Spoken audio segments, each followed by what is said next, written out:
पश्चिम चंपारण के नरकटियागंज नगर परिषद वार्ड संख्या 20 में हुए सौरभ तिवारी हत्याकांड की गुत्थी अब तक सुलझ नहीं पाई है। आज उनके परिजनों ने आंसुओं और धार चित्कार के साथ उनका अंतिम संस्कार किया, जहां आमजन भी अपने रोष प्रकट करते नजर आए।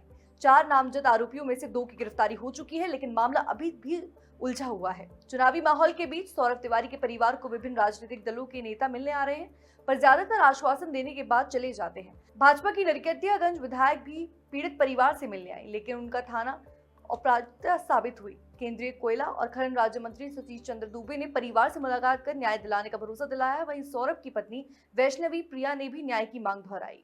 जैसा कि मेरे पति की जो मर्डर हुई है, हमको लग रहा है पूरा प्री प्लान मर्डर है। एक्चुअली हुआ ये था कि परसों रात को उन्होंने मेरे पास मैसेज किया था कि मैं हॉस्पिटल जा रहा हूँ। मैंने उनसे पूछा कि रीज़न क्या है जाने का, तो बोले कि हमको एक है अमन सोनी, उनके भाई को ब्लड डोनेट करना है, जो कि बहुत सीरियस तबीयत खराब है, बेतिया हॉस्पिटल में जा रहे हैं। मैं उनको बहुत रोकी कि कोई मतलब जिस आपका ब्लड ग्रुप नहीं पता देन आप नहीं जाओ। बोले कि भाई बहन का है तो मेरा भी सेम ही होगा। हम बोले जब तक श्योर नहीं हो तब तक आप नहीं जाओ कोई काम को करने की। किसी काम में अगर 100% श्योरिटी हो तभी कीजिए। तो नहीं माने मेरे बात को, जा रहे हैं भैया गाड़ी लेके आ रहे हैं, वो गाड़ी लेके आ रहा है, वो निकल गया। उसके बाद मैं उनको रोकते रोकते रह गई, कसम पे कसम दे कि बाबू मत जाओ मत जाओ, लेकिन उन्होंने नहीं माना और चले गए। फिर दोबारा रिटर्न नहीं आए। क्या लग रहा है आपको? ये किसी पर्सनल मैटर की वजह से इनका मर्डर किया गया। कोई पुरानी ऐसी दुश्मनी है, उनकी वजह से मर्डर किया गया। इनका जानबूझ के किया गया हुआ है। पहले किसी से विवाद भी था क्या?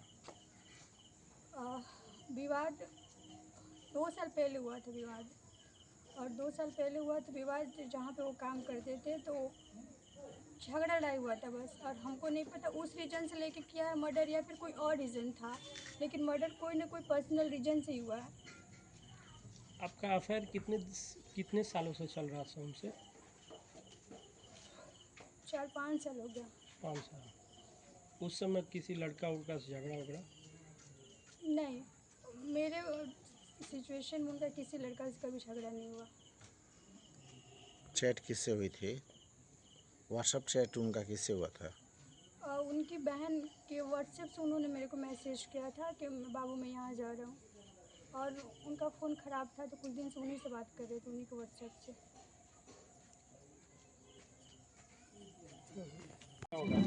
देखिए, इस लड़के के साथ अन्याय हुआ है।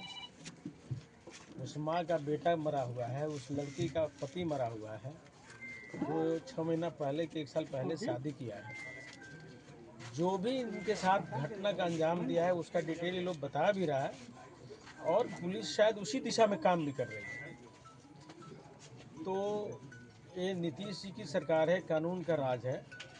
कोई घटना तो कर सकता है, उसके हाथ का बात है, लेकिन बच नहीं सकता है, क्योंकि सरकार मजबूत इरादे से काम कर रही है। सर, बहुत अफसोस का आलम है कि आए दिन छीना छोरी हो रहा है नरकटियागंज अनुमंडल क्षेत्र में। पैसा एक तरह से छीन लिया जा रहा है, ठगी कर दिया जा रहा है। तो क्या स्ट्रॉन्ग मैसेज क्या देना चाहेंगे आप? एक बात बताते हैं हम आपसे। कोई प्लान वे में क्राइम अब नहीं हो रहा है। अब घर चलते किसी को कोई छेड़ दे, घर चलते किसी को कोई छिनतई कर ले, घर चलते किसी को बुला के धोखा से मार दे, उसके लिए भी कानून का राज स्थापित है। उचित कार्रवाई उचित दिशा में उचित जजमेंट तक पहुंचेगा। Thank you.